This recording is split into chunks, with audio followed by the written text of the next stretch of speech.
To rahotanni na cewa akwai yiwuwar Sheikh Aminu Ibrahim Daurawa ya koma kan mukaminsa na kwamandan hukumar Hizba ta jihar Kano bayan ya gana da gwamna Abba Kabir Yusuf, kamar yadda jaridar Daily News 24 ta rawaito.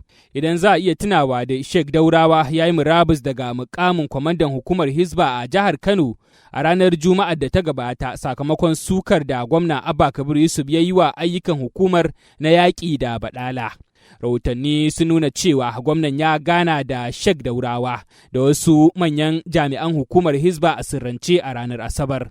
A cewar mataimakin babban kwamandan hukumar ta Hizba a jihar Kano, Dr. Mujahid Aminuddin, gwamna Abba Kabir Yusuf ya yi wa jami'an Hizbar tare da Sheikh Daurawa bayani sosai kan dambarwar da ake yi.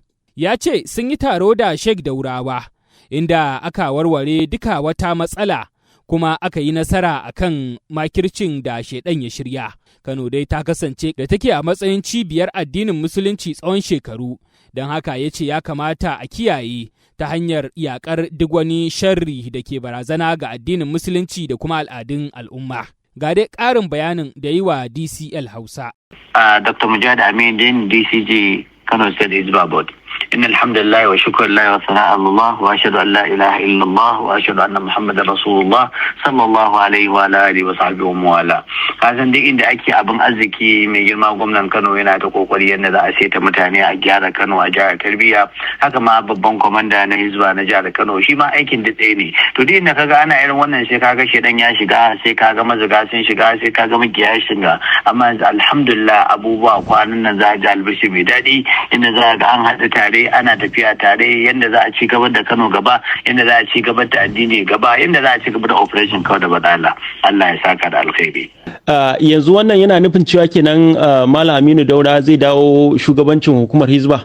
Da izinin Ubangiji. An yi sulhu ne haka ko dai ana da kan kokarin yin sulhu ne? Ana kan kokari, amma akwai kasan duk abin da ake komai akwai parameters. To in ci idan ka ga parameters za ka iya jumping concluding. To ina gaya muku da izinin Ubangiji za a ji bishara mai daɗi.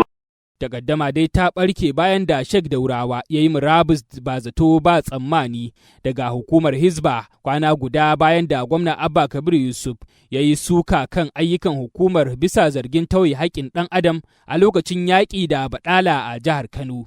A watan Nuwamba jami'an hukumar Hizba sun gudanar da wani samami a wasu otal-otal da wuraren shakatawa inda aka yi kame waɗanda ake zargin karuwanci suke yi a wurin. Wani faifan bidiyo na ɗaya daga cikin samaman ya nuna jami'an hukumar sun jefa wata mata cikin mota, lamarin da ya janyo cece-kuce a tsakanin jama'a. Har ila yau hukumar ta Hizba ta kama wata shahararriyar 'yar TikTok Murja Ibrahim Kunya tare da gurfanar da ita a gaban kotu bisa zarginta da laifin yin baɗala da kuma kalaman batsa da tada hankalin jama'a.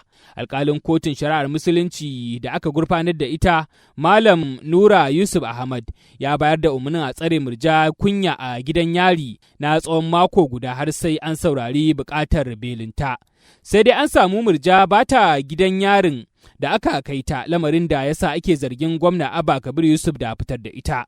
Gwamnatin Kano dai ta musanta zargin da ake yi mata na hannu wajen sakin Murja daga gidan yarin, inda ta ce jami'an tsaro su ne suka fitar da ita domin gudanar da bincike akan wasu sabbin zarge-zarge. Sai dai daga baya an mayar da Murja kotu, inda mai shari'a Ahmad ya bayar da umarnin a ci gaba da duba lafiyarta na tsawon watanni 3.